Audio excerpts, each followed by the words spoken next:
Linyuan nakaharang yang bulok mong lambat sa daan ko paakyat ng bundok.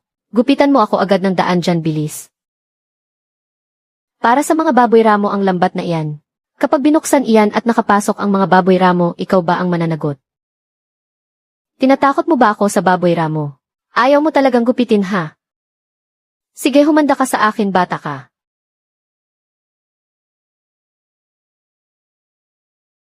Ako si Linyuan. Noong makapagtapos ako sa kolehiyo, nagtrabaho muna ako sa labas ng ilang taon. Nakapag-ipon ng kaunting pera. At bumalik sa probinsya namin. Inarkila ko ang tiwangwang na lupa sa likod ng nayon. Para gawing taniman ng mga prutas. Malapit sa kabundukan ang lugar namin. Kaya maganda ang kalikasan dito. At marami ring baboy ramo. Para mapigilan ang mga baboy ramo. Gumastos ako mula sa sarili kong bulsa. Para magpalagay sa pinakalabas na bahagi ng taniman. Ng bakod na may taas na mahigit 2 metro. Na makapal na lambat na may mga tinik para hindi makapasok ang mga hayop. Sa pinakagitna naman ng taniman, may hiwalay na bakal na pinto at pader. Kaya hindi talaga makakapasok ang mga baboy ramo. Ang pinoprotektahan talaga ng lambat sa labas, ay ang pagitan ng lambat at ng bundok sa likod, na mismong bakanting lot roon. Kasama na rin ang mga likod bahay ng mga kapitbahay. Kaso lang nakaharang pala ang lambat na ito sa daan ng ilang tao.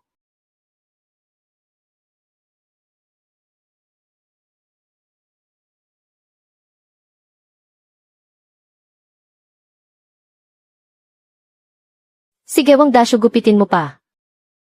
Mahigit 30,000 yuan ang nagastos ko riyan. Para lang mailagay ang lambat na iyan tapos gugupitin mo lang ng ganyan. Sapat na iyan para makasuhan ka sa batas. Sino ka ba sa akala mo? Nakaharang sa daan itong lambat mo. Masama bang gumawa ako ng sarili kong daan?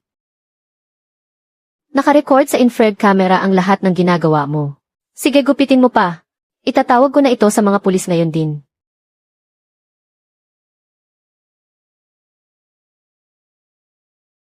Linyuan. Humanda ka talaga sa akin. Hindi pa tayo tapos.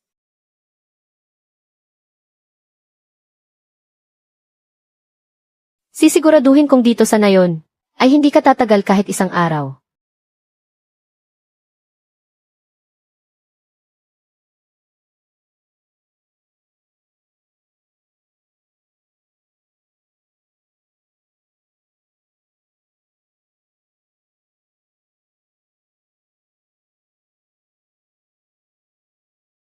Ito po yon, sir. Tingnan ninyo, ikinulong ng barbed wire na ito ang buong bundok. Ilegal na pag-angkin ang lupa ito. Pagsira sa kagubatan at ilegal na pagpapatayo.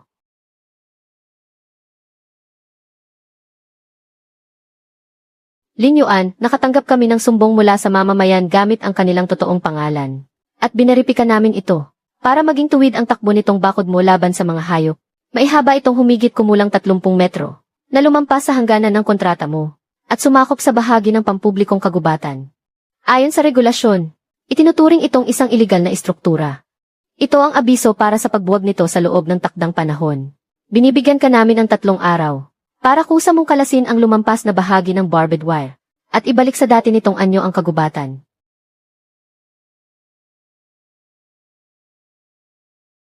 Narinig mo ba, kahit college graduate ka pa, kailangan mo pa ring sumunod sa batas ng pamahalaan. Akala mo ba pwede mo na lang basta-basta angkinin ang lupa ng bayan? Hala, ano ba nang ginagawa mo? Linyuan. Mainit lang ang ulo ni Dashu dahil sumasama ang loob niya sa iyo. Na hindi mo siya iniwanan ng madadaanan. Magkakababayan naman tayong lahat. Palagi tayong nagkakaharap dito sa baryo. Sir, nakikita niyo naman pong hindi pagkakaintindihan lang ito. Sir, sayang naman kung gigibain ang bakod na ito. Maraming mababangis na baboy ramo sa likod ng bundok. Kapag binaklas talaga yan, ang mga pananim at alagang hayop sa paligid, ay siguradong mapapahamak, o kaya magbayad na lang siya ng multa.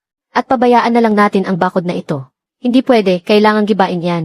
Kapag hindi niyo binaklas, isusumbong ko kayo bukas sa munisipyo sa kasong pangungunsinti. Laoli. May nagsumbong gamit ang totoong pangalan at talagang mapilit siya. Kailangan nating sumunod sa tamang proseso. Ilegal naman talaga ang bakod na ito. Huwag na po kayong mahirapan.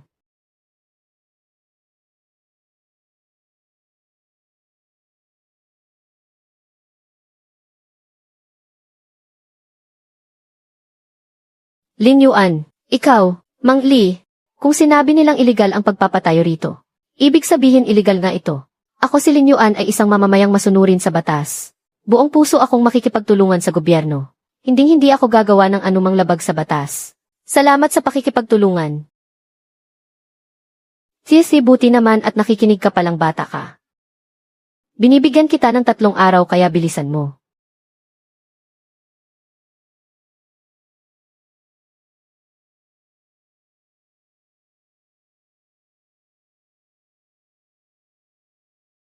Halo Mang Li, ako to si Lin Yuan. Magdala ka ng maliit na bako. Sa kadalawang trabahador, dalhin mo rin ang cutting torch. Pumunta na kayo rito ngayon din. Sa labas ng aking taniman, baklasin niyo lahat ng net na pangharang sa mga hayop sa loob. Baklasin niyo lahat. Walang ititira kahit 1 metro. Dodoblehin ko ang bayad sa inyo. Dapat matapos to ngayong gabi. Hindi ko na kailangan ng 3 araw. Gigibain ko na to ngayong gabi pa lang. Sige na, may pera ka naman pala eh. Bahala ka kung gusto mong mag-aksaya ng pera. Boss Lin.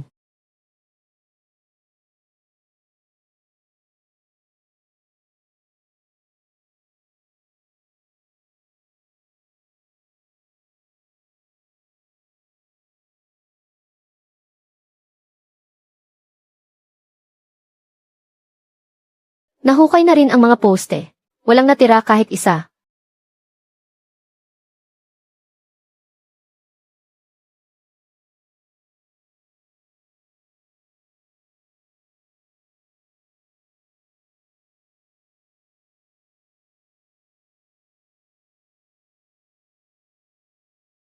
Sa loob ng likod.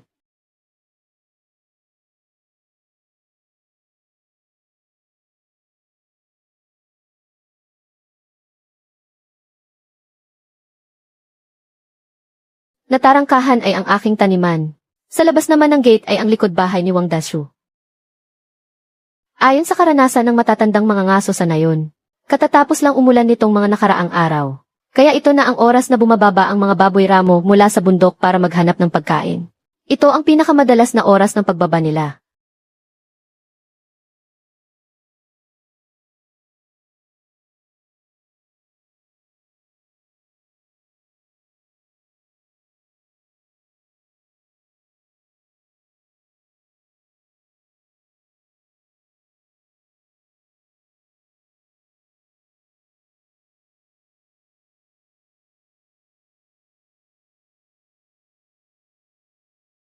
Dahil sa sunod-sunod na araw na lumamig ang panahon, kumonti ang pagkain sa bundok, kaya bumaba na sa wakas ang mga nagugutom na hayop na ito.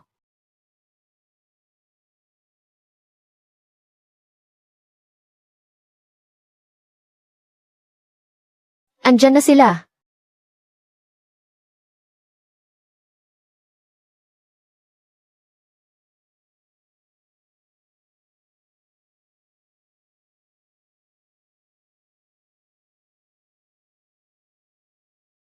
Sabi ng baboy, mga kasama, sarado ang daang ito, sumunod kayo rito sa akin.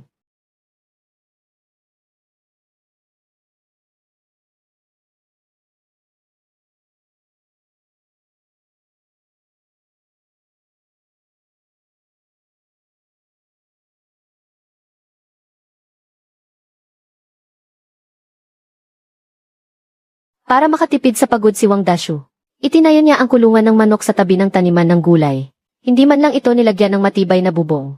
Pinalibutan lang niya ito ng ilang pirasong lumang kahoy.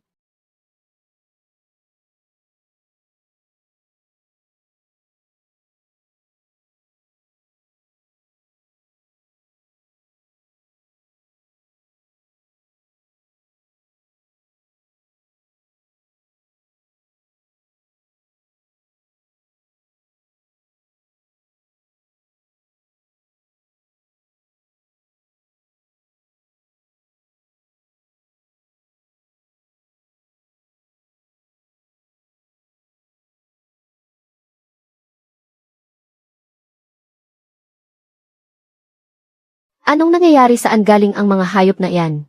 Layas,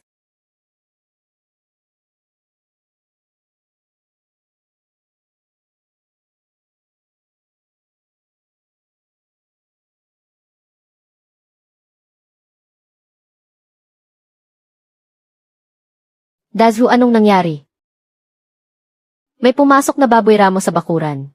Huwag kayong lalabas, may malaking baboy ramo.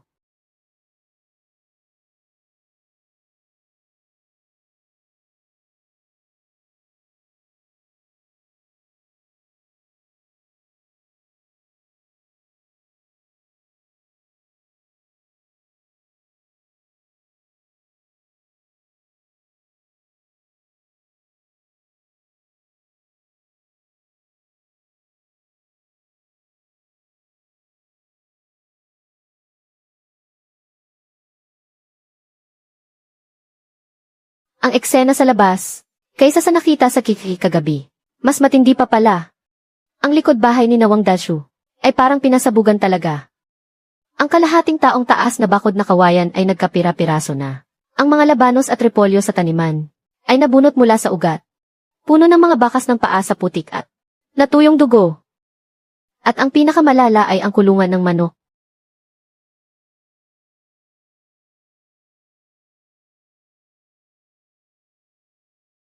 Lintik naman oh. Ang pinaghirapan ko ng mahigit kalahating taon. Paano na kami mabubuhay nito?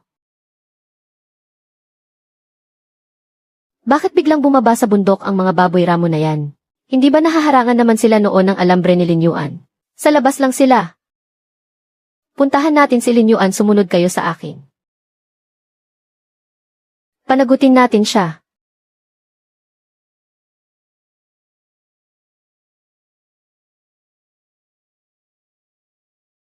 Lin Yuan, tingnan mo ang ginawa mo. Tinanggal mo ang harang. Pinapasok mo ang mga baboy ramo para sirain ang kabuhayan namin. Kailangan mo kaming paliwanagan ngayon din. Bayaran mo ang mga manok ko. Ang lupit naman. Napakasama mong estudyante. Sinadya mong papasukin ang mga baboy ramo para patayin ang mga manok ko. Kung hindi ka magbabayad ngayon, dito lang ako sa harap ng pinto mo haharang. Lin Yuan, hindi talaga tama ang ginawa mo na yan. Maayos naman ang harang doon. Bakit mo pa kailangang tanggalin?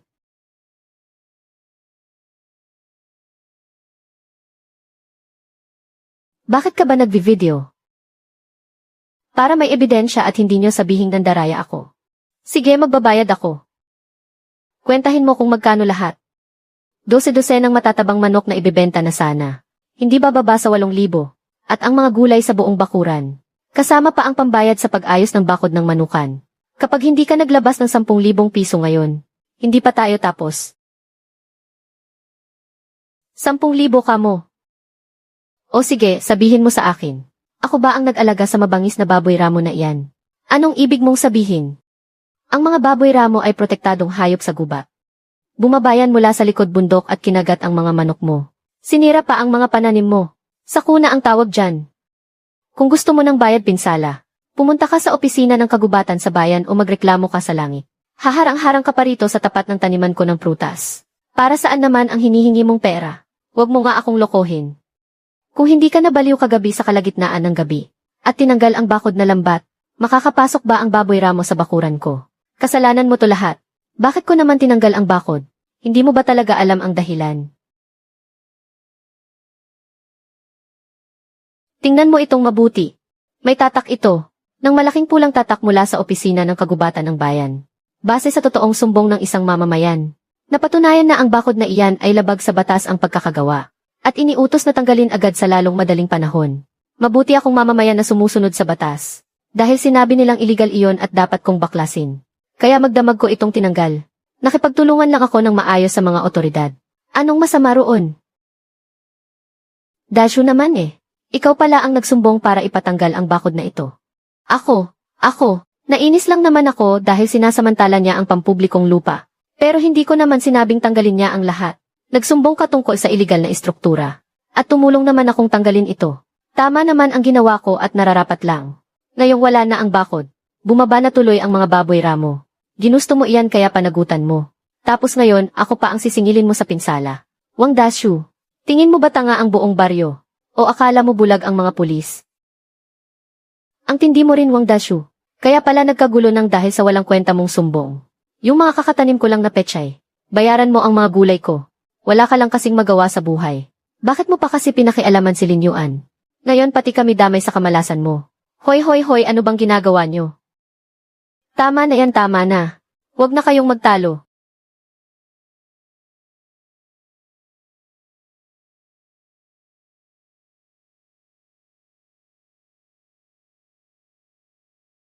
Lin Yuan. Mali naman talaga ang ginawang pagsusumbong ni Dashu. Tinamaan na rin naman siya ng karma niya ngayon. Napakalaki ng nalugi sa kanya. Pero hindi biro kapag bumaba ang mga baboy ramo mula sa bundok. Magkakapit bahay naman tayong lahat dito. Hindi mo naman pwedeng pabayaan na lang kaming mapahamak. Makinig ka naman sa payo ko. Maghanap ka na agad ng tao para iayos muli ang bakod na alambre. At kalimutan na natin ang nangyaring ito, pwede ba?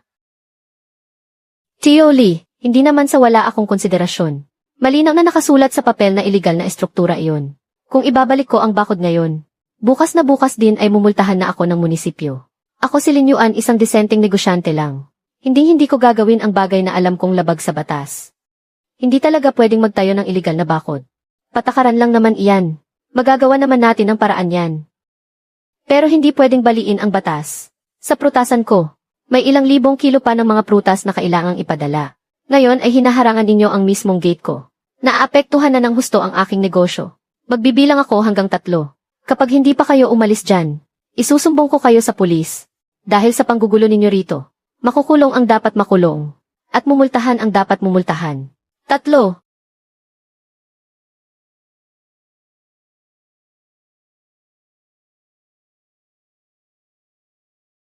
Tingnan lang natin.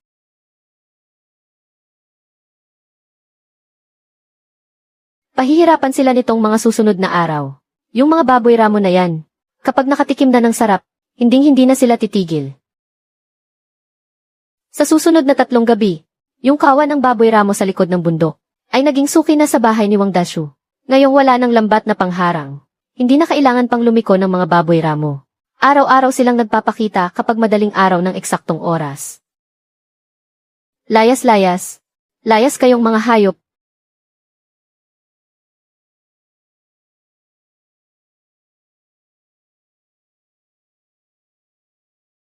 Matindi rin pala ang estudyanteng to. Pinapanood lang nilang mawasak ang bahay ni Dashu. Nga, sayang lang ang pinag-aralan niya. Wala man lang siyang malasakit. Ang pagkakabit naman ng lambat na yan. Isang salita lang naman ang kailangan.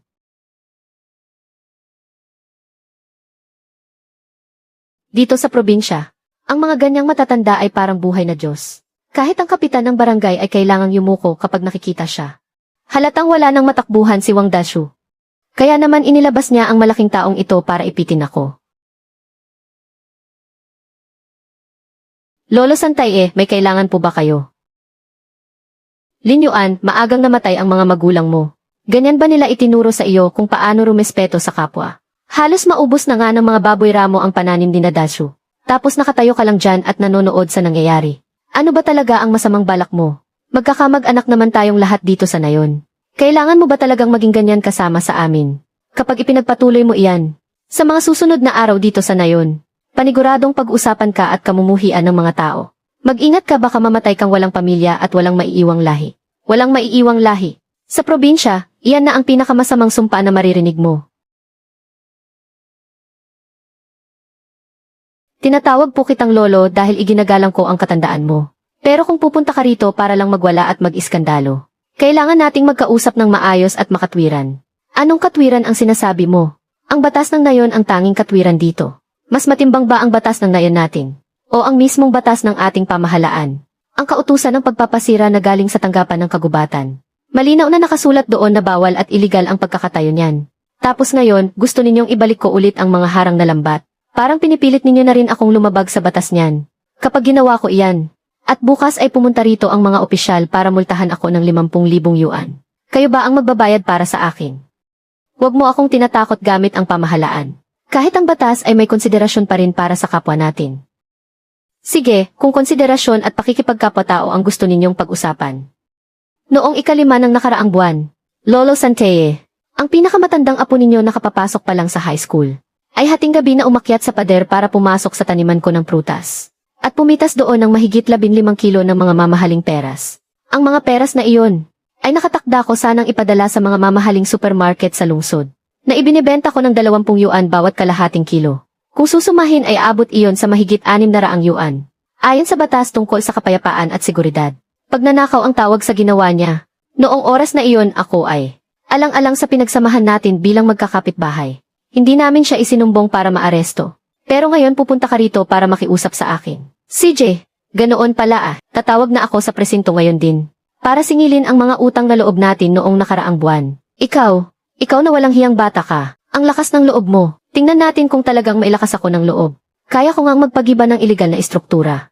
Ano pa kaya ang hindi ko kayang gawin? Hoy, Kuya San, hayaan mo na. Hayaan mo na siya. Matigas ang ulo ng batang iyan at hindi nakikinig sa pakiusap. Huwag na tayong makialam para hindi tayo madamay sa gulo. Tara na. Ang problema sa pamilya ni Dashu. Pabayaan mong siya mismo ang umayos niyan.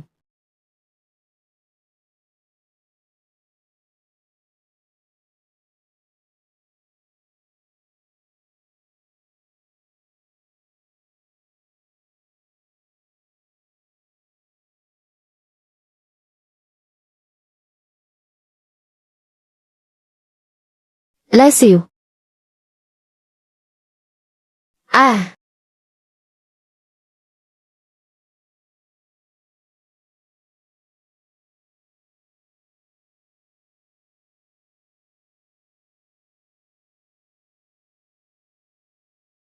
Lumayas ka rito. Hayop ka.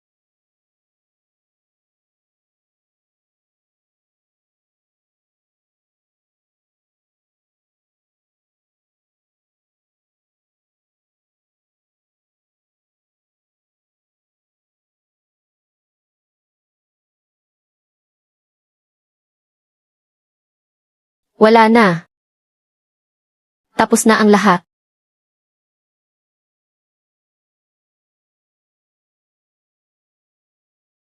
Lin Yuan, pumunta ka muna rito sa barangay hall. Si Dashu. Nababaliw na si Dashu. Anong nangyari sa kanya? Kaninang umaga pa siya puno ng putik nang tumakbo rito sa barangay hall. At bigla na lang lumuhod sa harap ko. Ang huling natitirang mga manok niya ay nawala na rin. Wasak na wasak ang buong taniman niya ng gulay. Ngayon ay yakap-yakap niya ang aking binti at ayaw talagang bumitaw.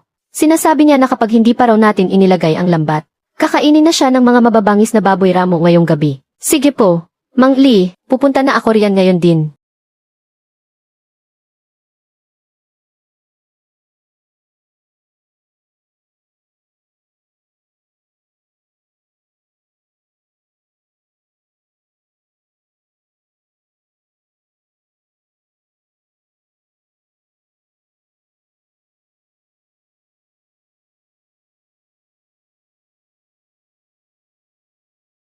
Lin Yuan, kaibigang Lin, nagmamakaawa ako sa iyo. Nagkamali ako. Nagkamali talaga ako. Patay na ang lahat ng mga manok ko. Walang-wala nang natira kahit isa. Maawa ka naman sa akin. Ipakabit mo na ang lambat na iyon. Kung hindi pa, papasukin na kami ng mga baboy ramo sa loob ng bahay at kakagating ngayong gabi. Wala akong kwentang tao. Si Wang Dashu, nabulag ang puso ko. Nainggit ako dahil kumikita ka ng malaki. Kaya kung ano-ano ang isinumbong ko. Heto, lumuluhod ako sa harap mo. Dashu. Ano ba ang ginagawa mo? Tumayo ka nga riyan. Hayaan mo siyang nakaluhod. Kung sasampalin mo ba ang sarili mo, mabubuhay ba niyan ang mga patay na manok? Mababawi ba niyan ang utos ng opisina ng kagubatan na ipagiba? At magiging parang basurang papel na lang ang abiso. Mang Lee, mga kapitbahay. Ako si Lin Yuan at palaging may sinusunod na batas sa mga ginagawa ko. Dahil sinabi ng munisipyo na iligal ang pagkakatayo niyan. At dahil walang opisyal na permit, kahit isang pirasong alambre, hindi ko ilalagay sa bakod na iyan. E ano nang gagawin natin? Hindi naman pwedeng panoorin na lang natin ang mga salot na hayop na iyan na manggulo rito gabi-gabi. Lumuhod at nagmakaawa na sa iyo si Dashu. Ano pa ba ang gusto mong mangyari? Ang nagsimula ng gulo, siya ang dapat mag-ayos nito. Kung gusto niyo ibalik ang bakod. CJ, Wang Dashu. Ikaw mismo ang gumamit ng totoong pangalan mo para isumbong ako na iligal ang tinayo ko. Ngayon, gusto kong ikaw mismo ang gumawa at pumirma ng isang formal na hiling para sa agarang pagbabalik ng bakod. Anong klaseng formal na hiling? Isulat mo ang sasabihin ko. Napakasimple lang ng isusulat mo. Isulat mo na ikaw, si Wang Dashu, dahil sa sarili mong galit, ay sadyang gumawa ng kasinungalingan para magsumbong ng kasinungalingan sa opisina ng kagubatan. At dahil tinanggal ang bakod laban sa mga hayop, nakababa ang mga baboy ramo galing bundok, na naging sanhi ng napakalaking pinsala sa ari-arian. at nagdala ng panganib sa buhay ng mga tao. Sa huli, dagdagan mo ng isang pangungusap. Ako, si Wang Dashu, ay taos puso. Humihingi ng tawad at inaamin ang aking pagkakamali. Nakikiusap ako sa opisina ng kagubatan ng bayan at sa pamahalaan ng barangay na bigyan ito ng agarang pansin. At payagang maibalik agad ang bakod laban sa hayop sa likod ng bundok. At ako ang mananagot sa anumang mangyayari.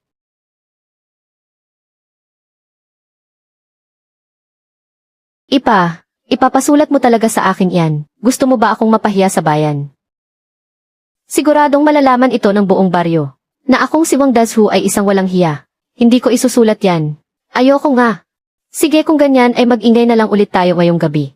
Magpuyat kayo sa kapapalo ng mga palanggana. Tutal mataas naman ang bakod ng prutasan ko. Hindi makakapasok doon ang mga baboy ramo. Ha!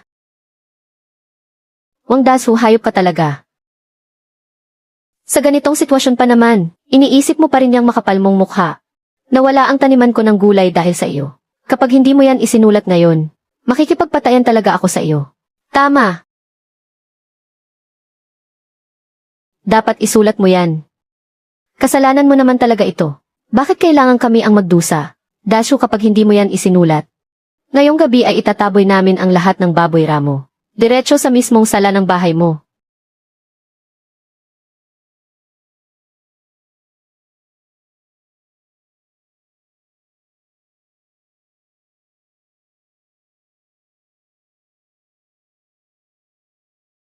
Isusulat ko na.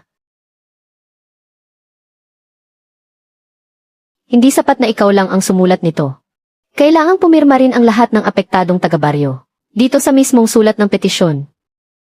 Mang Lee, pakiusap po na irepresenta ang barangay at tatakan ng opisyal na selyo ang dokumentong ito para mapatunayan na totoo ang lahat.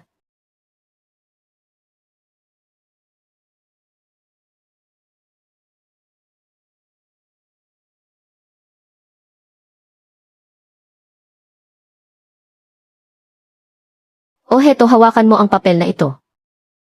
Pumunta ka na ngayon sa tanggapan ng kagubatan sa bayan. Tandaan mo na ikaw mismo ang magpapasa niyan.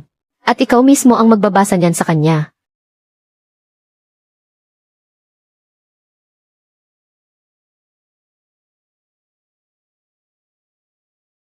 Magandang araw po, magpapasa po sana ako ng aplikasyon.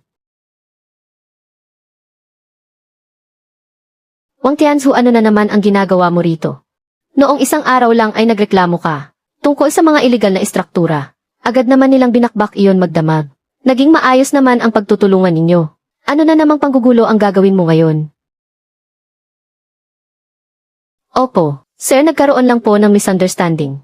Nabulag lang po talaga ako. Ngayong tinanggal na ang harang, bumaba ang mga baboy ramo mula sa bundok at sa amin.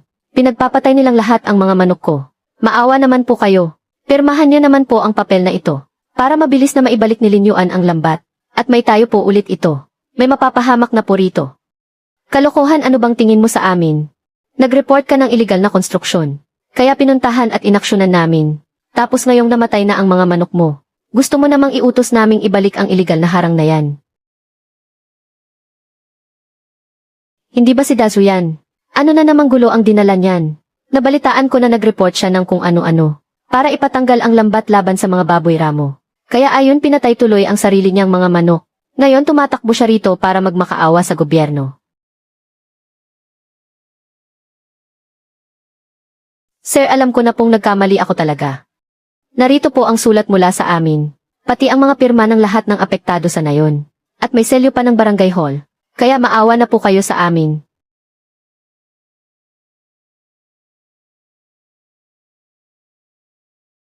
Hindi sapat ang iyong dahilan. Hindi ko pwedeng selyuhan ito. Dazhu, ano ba itong isinulat mo? Bakit hindi ka tumayo riyan at basahin ang isinulat mo? Basahin mo ng malakas ang dahilan ng iyong hiling. Para marinig namin kung ano talaga ang nangyari.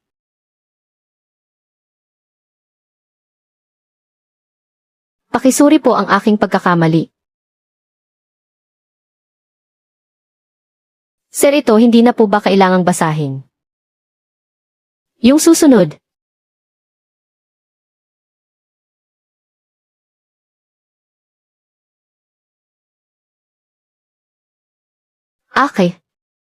Akong si Wang Dashu. Lakasan mo, hindi ka ba kumain? Akong si Wang Dashu. Dahil sa personal na galit, ay malisyosong nag-imbento ng mga kwento at gumawa ng huwad na sumbong sa forestry office na naging dahilan para matanggal ang harang sa mga hayop. Kaya bumaba ang mga baboy ramo mula sa bundok at nagdulot ng napakalaking pinsala sa mga ari-arian. Lubos ko pong pinagsisisihan ang aking pagkakamali. Isa po akong tarantado. Nakikiusap po kami sa pamunuan na gawan ito ng paraan. Aprubahan ang agarang pagbabalik nito. Agarang pagbabalik. Grabe, isinumbong niya ang sarili niya. Ibang klase talaga itong si Dashu, napakahenyo. Buti nga sa kanya masyado kasi siyang mayabang sa baryo natin. Ngayon nakatapat siya ng katapat niya. Ang mukha niya ngayon ay talagang nabaon sa lupa sa sandaling ito. Halo!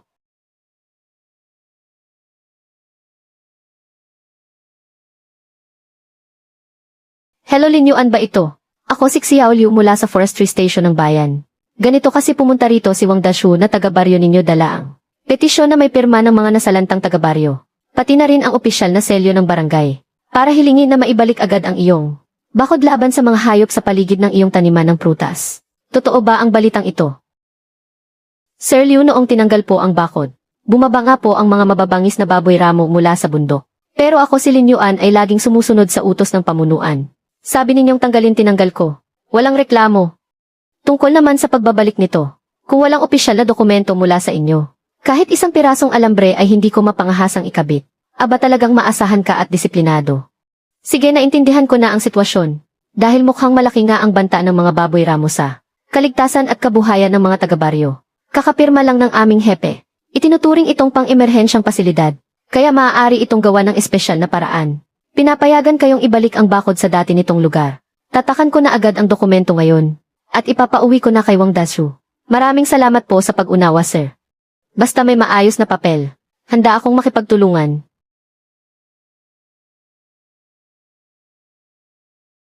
Nakuha ko na ang opisyal na permit.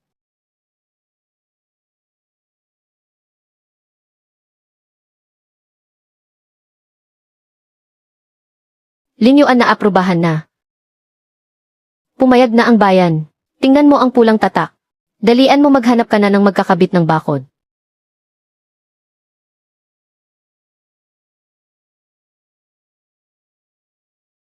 CJ, dahil pinayagan na ng munisipyo, pwede na nating ikabit ang bakod. Hay!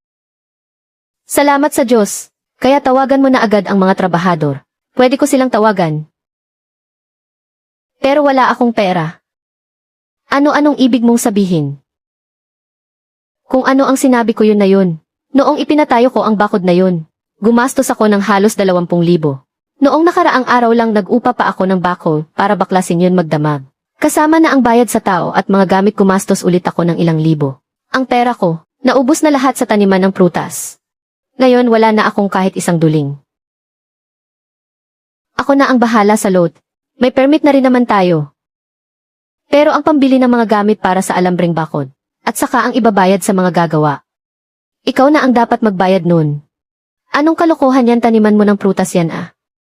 Bakit ako ang pagbabayarin mo sa bakod? Dahil ang taniman ko. May pader na gawa sa semento na may taas na 2 metro. Hindi makakapasok ang mga mababangis na baboy ramo. Hindi ko kailangan ng bakod na yan. Ikaw ang may kailangan yan para maligtas ang buhay mo. Kung ayaw mong magbayad, okay lang din sa akin. Hintayin ko na lang na mabenta ko ang mga prutas sa susunod na taon. At kapag kumita na ako ulit, saka ko na lang unti-unting ipapatayo yan.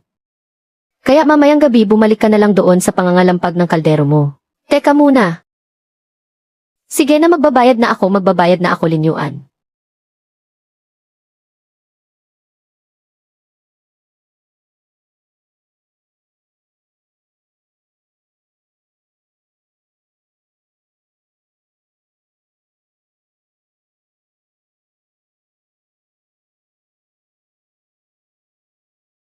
Boss Lin, na-deliver na po ang lahat ng gamit ayon sa utos ninyo. Itataas po natin ito hanggang 2.5 metro. Lalagyan din ng sementadong pundasyon sa ilalim na mailalim na 0.5 metro. Doble ang alambreng may tinik. Kahit tigre kayang harangin ang ganitong klaseng bakod. Master Lee, walang problema sa mga gamit. Doon ka na lang sa kanya sumingil. Bayad muna bago simulan ang trabaho. Pereng Dashu. 32,000 lahat. Kinaltas ko na ang barya. 30,000 na lang. Hindi pwedeng ibigay iyan. Inilaan ko ito. Para may pangkasal ang anak natin. Waldas ka talaga. Wang Dashu. Ibinigay mo ang lahat ng pera sa kanya. Magdidildil ba tayo ng asin yan?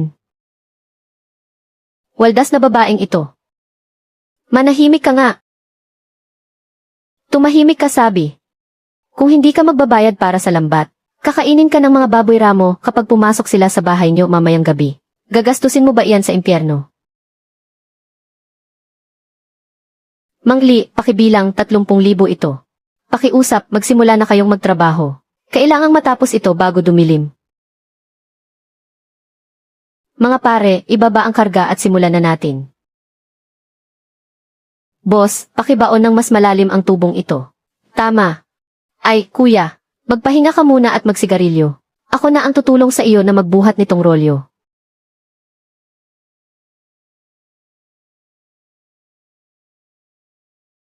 Tingnan mo si Dashu, sip-sip na sip-sip. Gumastos na ng sariling pera. Nagpapakababa pa sa harap nila. Buti nga sa kanya, hilig kasing manlamang sa maliit na bagay. Ngayon, pati puhunan niya, ubos. Ang tindi talaga nitong si Lin Yuan. Tinalo niya ng walang kahirap-hirap. Napilitan si Wang Dashu na magbayad ng doble, para maitayo ang pinakamatibay na lambat.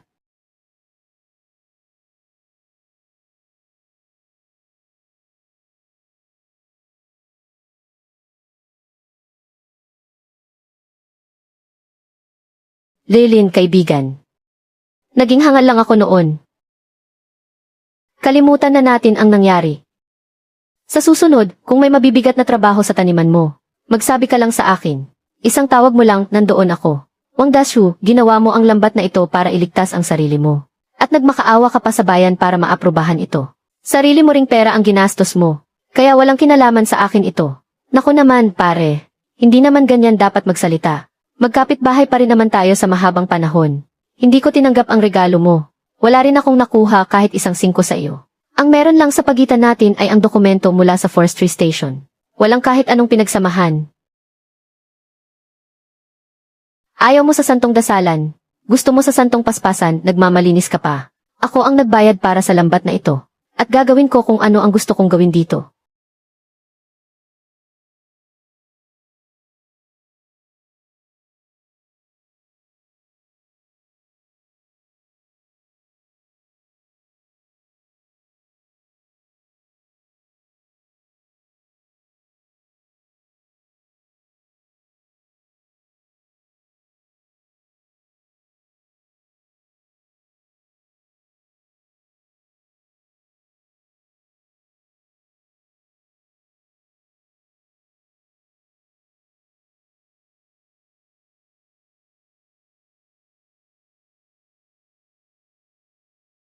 Ligtas na.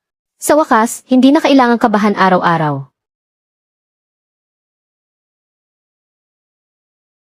Mga kapitbahay, ngayong araw, ang proyekto para sa protektadong kagubatan sa likod ng bundok ng ating nayon ay opisyal nang tapos. Dito, gusto ng komite ng nayon na bigyan ng espesyal na pagkilala si Lin Yuan. Si Lin Yuan ay nagpakita ng mataas na kamalayan sa batas. Hindi nagpadala sa personal na pabor at talagang ipinagtanggol ang mga regulasyon sa kagubatan. Siya ang naging ehemplo sa ating buong nayon sa pag-unawa at pagsunod sa batas.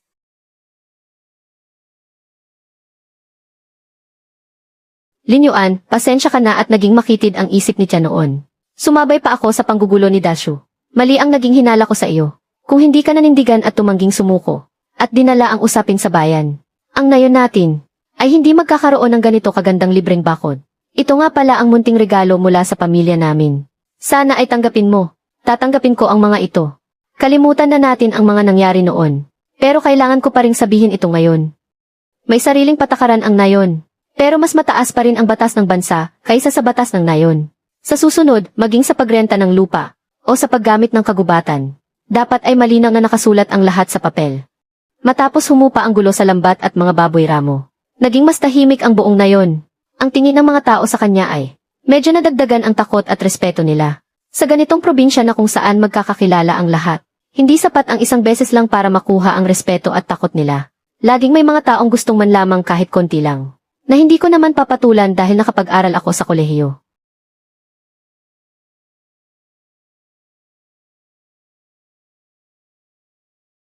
Alam ni Lola Lee ang tungkol sa taniman ng peras. Yung peras na QU. Kasing laki ng kamao. Benta sa supermarket sa syudad ay 20 yuan ang kalahating kilo. Pag-aari naman ng iba yun. Dayo lang naman siya rito. Inarkila lang naman niya ang lupa ng baryo natin. Sa kalampas 70 taong gulang na kayo. Kahit na mahuli pa kayo, ano naman ang magagawa niya sa inyo? Kapag kumalat ang balita masisira ang reputasyon niya. Matagal ko nang natingnan ang lugar na yan. Walang kisiris na nakatutok sa mga lugar na ito. Dumaan ka sa timog silangang sulok. Maglakad ka sa tabi ng mababang pader para hindi ka makita sa kamera. Hawakan niyo ang place. Gupitin niyo lang para makagawa ng butas na mapaglalagusan. Iwan niyo lang sa akin ang kalahati ng makukuha ninyong peras. Sige, pupunta ako mamayang hapon.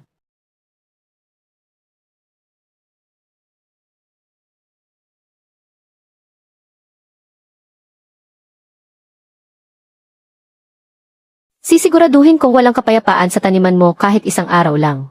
Doon sa timog silangang sulok ang sinasabi ni Wang Dashu na pasukan.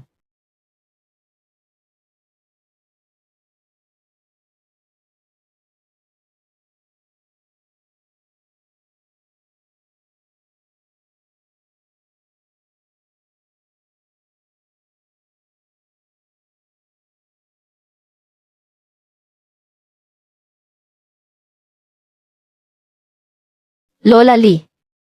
Matamis ba ang mga peras na iyan? Ay silinyuan pala iyan. Nadaan lang si Lola rito at sobrang nauuhaw ako. Kaya pumasok ako para pumitas ng 2 prutas. Hindi ka naman siguro ganyan kadamot na bata ka. Pantanggal uhaw lang naman. Mahigit 30 kilo ito. Espesyal na klase ng QU-pear. 20 yuan kada kilo. Ang mahal naman po yata ng naging pantanggal uhaw ninyo. Naku naman oh. Isang matandang tulad ko na mahigit 70 taong gulang na. Ano naman kung kumain ako ng ilang piraso ng peras mo? May sakit ako sa puso. Huwag mo akong tinatakot dyan.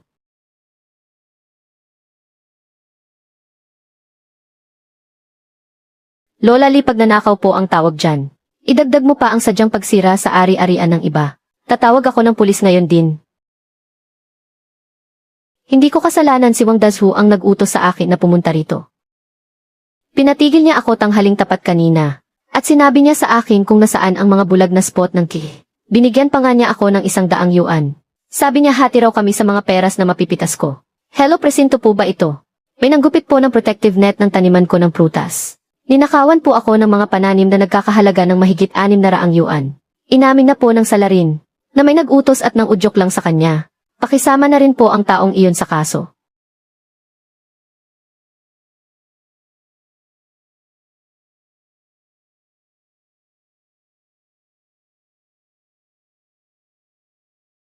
Lola, sumama po kayo sa amin sa presinto. Mamang pulis, patawad po, nagkamali ako. Hindi ko na po ulitin. Linyuan, sige, nakausapin mo naman sila para kay Lola.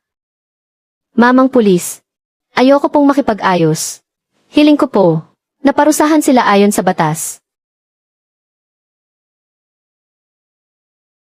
Kapatid na Linyuan, nalilito lang si Lola. Palampasin mo na ito at maging mapagpatawad ka sana. Ang pagnanakaw ng ari-arian ng kumpanya ay may parusang kulong na hindi bababa sa 5 araw hanggang 10 araw. At maaari ding multahan ng hindi higit sa 500 yuan. May kulong at multa rin kapag sumira kayo ng ari-arian. Kung sa tingin ninyo ay masyadong mabigat ang parusa ng batas, pwede kayong mag-file ng administrative appeal. Walang silbi kahit lumapit pa kayo sa akin. Pagkatapos na nangyaring ito, talagang naging epektibo ang ginawa kong pagbibigay eleksyon sa kanila. Ang mga tambay dito sa baryo. Ngayon kapag nakikita pa lang nila ang taniman ng peras, o ang pulang pader ng taniman ng prutas, agad na silang umiiwas at lumilihis ng daan.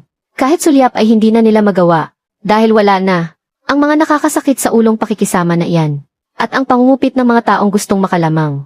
Ibinuhos ko ang lahat ng lakas ko sa pag-asikaso, sa malaking anihan ng prutas ngayong taglagas. Ngayon pa lang talaga magsisimula ang tunay kong negosyo.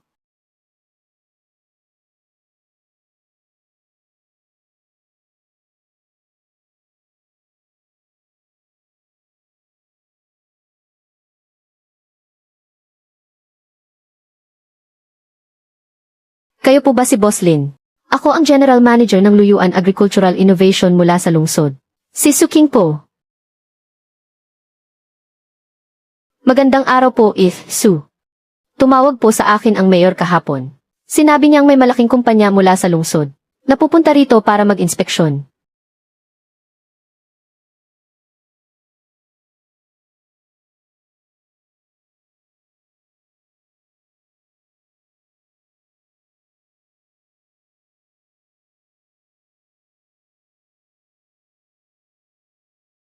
Kaya naman pala pilit kayong inirerekomenda ni Mayor Zhao. Napakalinaw ng iyong mga pamantayan. At nireresiklo mo pa ang mga supot na pambalot. Lin Yuan, bilib ako sa pagsunod mo sa patakaran. Ang pagsunod sa patakaran ay nakakabawas ng maraming sakit sa ulo. Nabalitaan ko kay Mayor Zhao ang tungkol sa nangyari sa iyong bakod pangkontra sa mababangis na hayop. Nagtagumpay ka ng walang kahirap-hirap. Napilitan ng mga tampalasan sa baryo na maglabas ng sariling pera para magpatayo ng bakod. At sa huli ay nagamit mo pa ang impluensya ng gobyerno para tuluyang maresolba ang panganib mula sa likod ng bundok. Para sa mga taong hindi marunong makipag-usap ng maayos, kailangan ding tapatan ng mas matigas na katuwiran. Ang lakas ng iyong diskarte, at talagang matindi. Gusto kong makipagtransaksyon sa katulad mong maalam sa batas, at tapat sa pinagkasunduan. Sa totoo lang, ang Luyuan Agricultural Innovation, nagpaplano kaming magtayo ng mga high-end na supermarket. Nagustuhan ko ang prutasan mo. Ako na ang bahala sa lahat ng puhunan para rito. At mas mataas ng 20% ang presyo ng bibilhin ko. Sir Su. Pero sa ilang ektaryang lupa ko lang, hindi kakayaning mapunan ang pangangailangan ng mga chain supermarket nyo sa buong lungsod. May mungkahi ako. Gusto kong gawing sentro ang prutasan ko. Dito sa ating nayon. Upang magtayo ng isang kooperatiba para sa mga produktong bukid. Pagsasama-samahin natin ang lupain ng mga taga-nayong gustong sumali. At ipunin natin ang kanilang mga lupa. Sabay-sabay ang pamamahagi ng binhi at paggabay sa pagtatanim. Pati ang pamantayan sa pagbili ng mga prutas ay pare-pareho rin. Gusto mong tulungang kumita ang buong nayon kasama mo. Pero hindi yata bagay yan sa reputasyon mong malupit na jablo ah. Hindi ka ba natatakot na ang mga taga-nayon ay kumuha lang ng pera pero hindi magtatrabaho? O kaya naman ay patagong ibenta sa iba ang mga magagandang prutas? Takot syempre. Kaya nga dapat nating gumawa ng mga mahihigpit na patakaran. Ako mismo ang magpapasya sa mga alituntunin ng kooperatiba. At ang pananagutan sa paglabag ay isusulat ng malinaw sa kontrata. Kung sino man ang sumira sa kasunduan, ay tatanggalin agad. At kailangang magbayad ng multa sa paglabag. Maganda yan, basta masisiguro mong pare-pareho ang kalidad. Bibilhin ko ang lahat ng prutas ng kooperatiba nyo.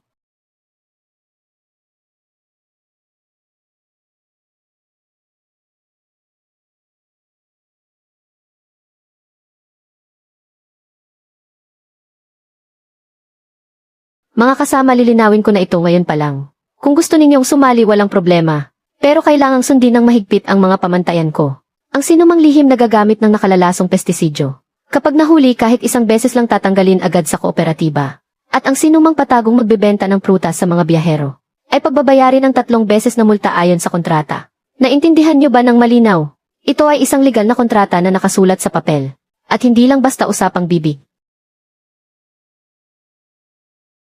Tia Liyuan, nagtitiwala ako sa iyo dahil alam kong sumusunod ka sa mga patakaran.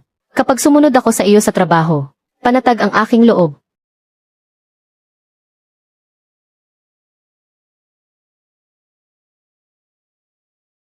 Padaanin niyo ako, para antabi kayong lahat. Kapatid na Lin, Boss Lin, isama mo naman ako. Kahit wala ng mga manok ang pamilya ko, mayroon pa naman kaming 10 munang tuyong lupa sa may burol sa likod. Bakuran at tamnan ng mga puno ng prutas. Siguradong malaki ang kikitain natin dyan kaya pipirma rin ako. Pasensya na, hindi ka pasok sa mga kondisyon para sumali sa kooperatiba. Ano ka mo? Hindi pasok sa mga kondisyon.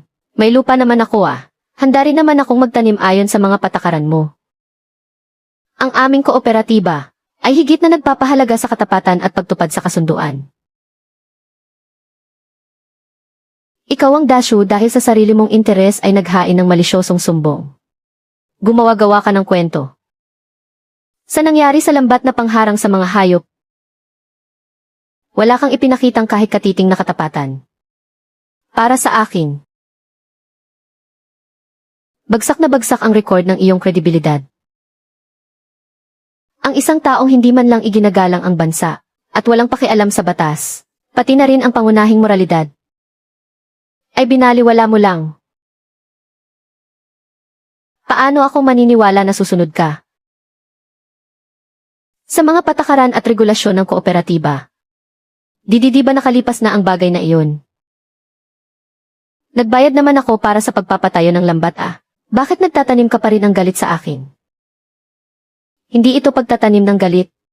Ito ay kontrol sa risgo.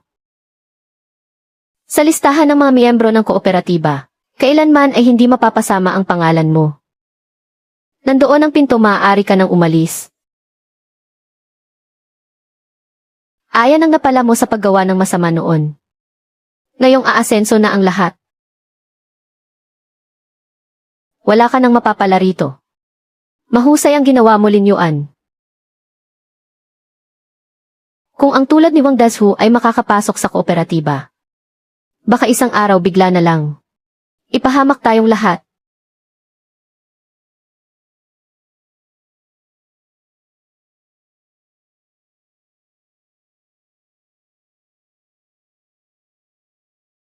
Susunod lumapit dito para pumirma. Dati sa palengke ng bayan, na ibebenta lang ng 3 hanggang 5 piso kada kalahating kilo ang mga prutas. Matapos sumailalim sa kontrol sa kalidad at magandang packaging, ay naibibenta na sa supermarket sa halagang 28 piso kada kalahating kilo. At mabilis pa itong maubos dahil sa taas ng demand. Ang mga tatawagin ang pangalan. Dalhin ang inyong kontrata sa kooperatiba at dito sa harap. Pumirma at kumuha ng pera. Lin Yuan, Liu Gifang. Liu Gifang. Liu Gifang, 10 munang prutasan. Bawas ang mga gasto sa pagsasaka. Ang kabuang dibidendo mo ngayong taon ay 36,500 yuan.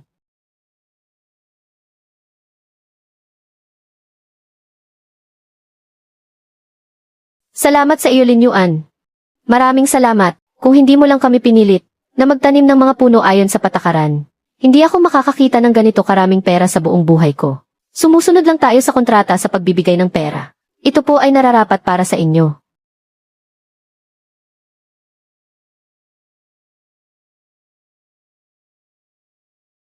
Kung sana noon, hindi siya naghangad ng maliit na pakinabang, para lang magsumbong ng may masamang intensyon. Kung hindi niya tinalikuran ang kooperatiba, ngayon sa mesang iyon ay may hindi bababa sa 30 hanggang 40,000 yuan na para sana sa kanya. Pero ngayon wala na siyang kahit ano. Namatay ang mga manok niya. Araw-araw siyang inaaway ng asawa niya para makipaghiwalay. Ang buong na yon ay itinuturing siyang parang salot na dapat iwasan.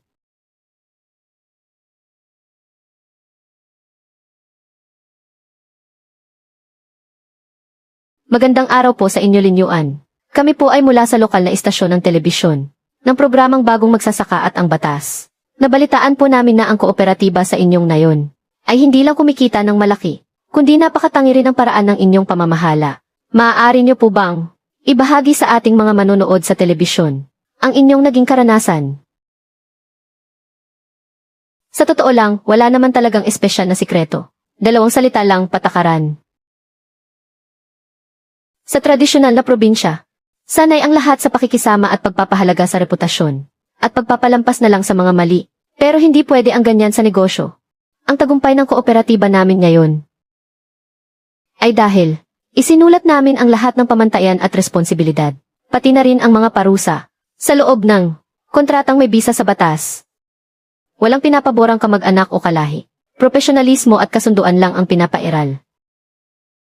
Ang sinumang sumira sa patakaran ay kailangang umalis.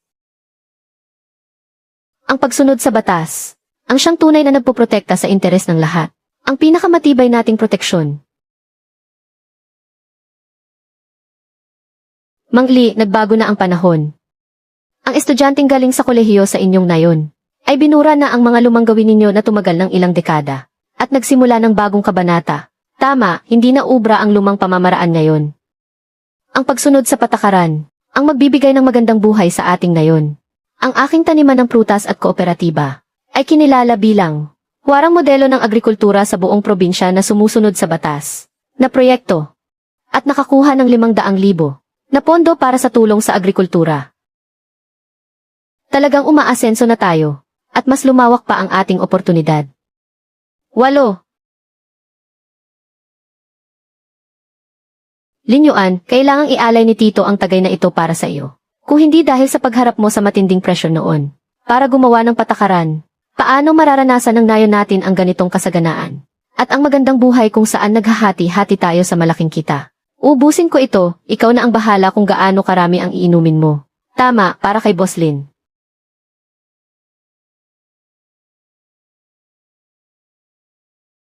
Dashu, bagong taon ngayon ah.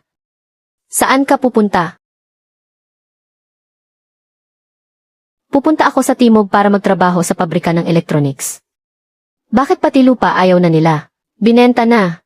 Wala na talaga silang mukhang maihaharap para manatili sa nayon. 10 munang tuyong lupa sa likod ng bundok. Kahapon binenta sa murang halaga na 80,000. Nilipat na ang lahat sa kabilang nayon. Pupunta kami sa Timog para makihati sa mga kamag-anak.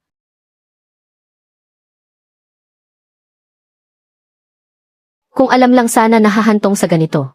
Bakit pa kasi ginawa iyon nung una? Kung hindi lang siya naiinggit at walang basehang nagsumbong noon. Nakaupo sana siya ngayon sa pangunahing lamesa at umiinom ng alak.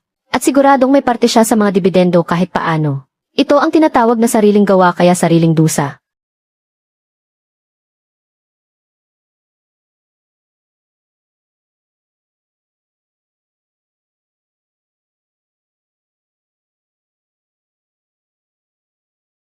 Bakit? Hinahangaan mo pa rin ba ang tropeo mo na yan? Ang lambat na ito ay ang pinakasumusunod sa batas na bakal sa nayong ito.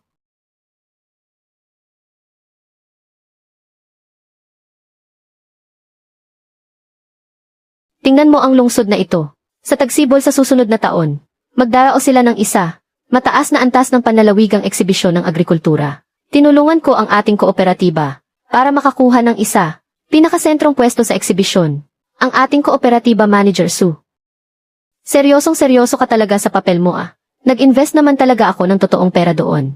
Ang susunod kong plano ay, dalhin ang linya ng produksyon para sa malalim na pagpoproseso ng Luyuan Agro Innovation. Direkta sa bungad ng inyong nayon. Para gumawa ng mga pinatuyong prutas alak at katas ng prutas. Magbibigay ka ng lupa at mga tauhan. Ako naman sa mga kagamitan at pamamahagi. Hati tayo sa kita ng 50-50.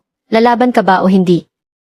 Hanggat sumusunod sa batas ang mga tuntunin sa kontrata, walang anumang bagay na hindi ko kayang tanggapin.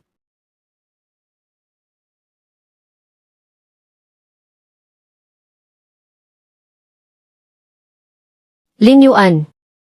Ikaw talaga, kapag usapang patakaran mukha kang malupit na hari ng impyerno. Pero kung minsan, ang ugali mong iyan na hinding-hindi nakikipagkompromiso, ay nagbibigay ng kapanatagan sa iba.